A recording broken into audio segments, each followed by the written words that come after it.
SP Ashok Kumar comments. Viveka హత్య కేసులో ప్రధాన సాక్షి రంగన్న భార్య ఇచ్చిన ఫిర్యాదు మేరకు అనుమానాస్పద కేసు కింద కేసు నమోదు చేశాం. వివేక హత్య కేసులో ఒక్కొక్కరుగా సాక్షులు మృత్యువాత పడుతున్నారు. వివేక హత్య కేసులో వరుసగా 4 సాక్షులు చనిపోయారు. అందుకోసం రంగన్న మృతిని అనుమానాస్పద కేసుగా నమోదు చేశాం. రంగన్న మృతిపై పూర్తి దర్యాప్తు చేపడుతున్నాం. సాక్షులు మరణాల వెనుక అనుమానాలున్నాయి. Srinivas Reddy, Kuwait Gangadhar Reddy, YS Abhishek Reddy, watchman Ranganna 4 Viveka హత్య కేసులో సాక్షులు. ఎందుకు సాక్షులు మరణిస్తున్నారో తెలియాల్సి ఉంది. సాక్షుల మృతి వెనుక పోలీస్, సిబిఐ ఉన్నారని అసత్య ప్రచారాలు చేస్తున్నారు. ఈరోజు ఈ మీడియా సమావేశం ఏర్పాటు చేయడానికి ముఖ్యమైనటువంటి కారణం వివేకానందరెడ్డి గారి హత్య కేసులో ప్రధానమైనటువంటి సాక్షి అయినటువంటి పులివెందులకు చెందిన రంగయ్య, అప్పుడు వాచ్మెన్గా పనిచేసినటువంటి వ్యక్తి, నిన్న సాయంత్రం 6:43 గంటలకి రిమ్స్ హాస్పిటల్ కడపలో చికిత్స పొందుతూ మరణించడం జరిగింది. నిన్న మధ్యాహ్నం 12 గంటలకు అస్వస్థతతో బాధపడుతున్నటువంటి అతన్ని పులివెందుల గవర్నమెంట్ హాస్పిటల్కి తీసుకొని పోవడం జరిగింది. అక్కడ నుంచి రిమ్స్కి తరలించడం జరిగింది. రిమ్స్లో చికిత్స పొందుతూ మరణించారు.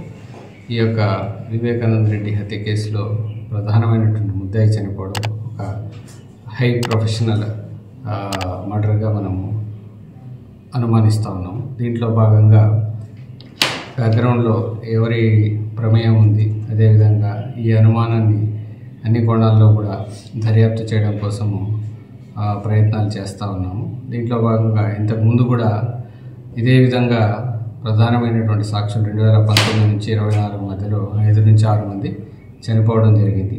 అందులో భాగంగా శంకర్ రెడ్డి 2019లో చనిపోవడం జరిగింది. అదేవిధంగా గంగాధర్ రెడ్డి 2022లో చనిపోవడం జరిగింది. వైఎస్ అభిషేక్ రెడ్డి 2024 సెప్టెంబర్లో చనిపోవడం జరిగింది.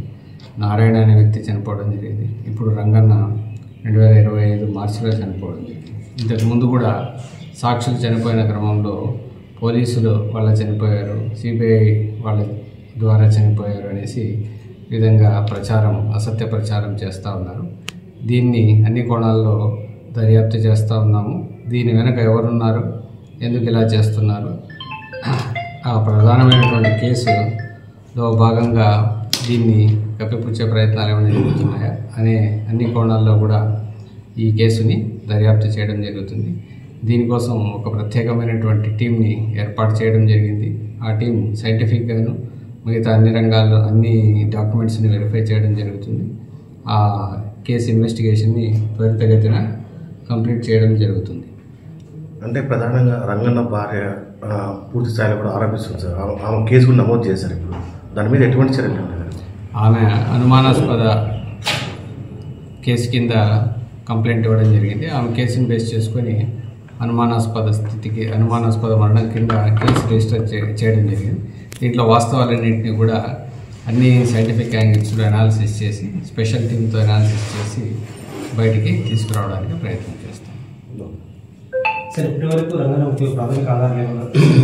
ఇప్పటివరకు ఇంకా ఈరోజే పోస్ట్ మార్టం కంప్లీట్ అయింది. దాంట్లో ఉన్నటువంటి రిపోర్టు కావచ్చు, ఇంకా ఫర్దర్ ఇన్వెస్టిగేషన్ కంటిన్యూ అవుతుంది. దాన్ని క్షుణ్ణంగా మరింత నిశ్చితంగా లోతుగా దర్యాప్తును కంటిన్యూ చేయడం జరుగుతుంది. కోవిడ్ గంగాధర్ రెడ్డి తర్వాత శ్రీనివాస్ రెడ్డి కేసులో కూడా గతంలో అనుమానాలు వ్యక్తం చేశారు. వాటి కాస్త ఇప్పుడు టైం బౌండ్ అయిపోయింది. దాన్ని యాంగిల్లో కూడా వెరిఫై చేస్తారు. ఇంతవరకు ఎవరైతే చనిపోయారో ఆ దర్యాప్తు కంటిన్యూ అవుతుంది. వాటికి వీటికి ఉన్నటువంటి సంబంధాలు, ఈ సీక్వెన్స్ ఇవన్నీ కూడా కంటిన్యూ చేయడం జరుగుతుంది ఇన్వెస్టిగేషన్లో భాగంగా. దీని వెనక ఎవరున్నారు, ఎవరైనా ఉన్నారా అన్న ఆల్రెడీ ఆ వివేక హత్య కేసులో ఉన్నటువంటి ముద్దాయిల ప్రమేయం ఏమైనా ఉందా అనే యాంగిల్లో కూడా ఈ కేసు దగ్గర దర్యాప్తు కంటిన్యూ అవుతుంది. దీనిపై మరికొందరు అంటే కృష్ణారెడ్డి లాంటి సాక్షులు ఉన్నారు. ఇది కంటిన్యూ అవుతుంది ఇప్పటివరకు. ఇంకా ఇప్పుడు కూడా ఎవరికైనా అలాంటి థ్రెట్ ఉందని భావిస్తే ఖచ్చితంగా వాళ్ళకి అన్ని రకాల రక్షణ, సహకారం, సెక్యూరిటీ అందించడం జరుగుతుంది. గతంలో సునీల్ యాదవ్ చాలా మంది ఇప్పటి వరకు 30 బయలుపోయినారు. వాళ్ళకి పోలీసు నుంచి అన్ని రంగాల్లో కూడా అన్ని కోణాల్లో కూడా వెరిఫై చేస్తాం.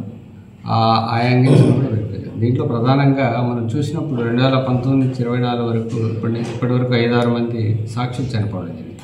కాబట్టి సాక్షులు ఎందుకు చనిపోతున్నారు, దీని వెనక ఏమైనా ఉందా, ఏ కారణాలతో చనిపోయారు, ఏ పరిస్థితుల్లో చనిపోయారు అనేటివి ఆరోగ్యకరమైనటువంటి కారణాల వెనుక 5 సంవత్సరాల్లో 5-6 మంది చనిపోవడం అనేటటువంటిది ఒక విస్తుగొలిపే విషయంగా భావిస్తూ దర్యాప్తును కంటిన్యూ చేయడం జరుగుతుంది. ఓకే.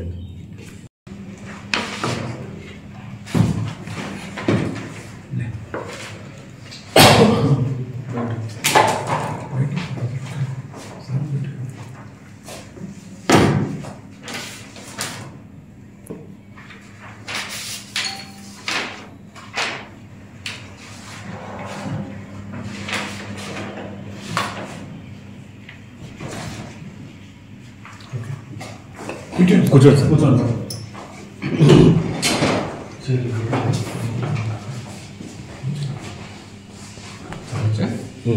సార్.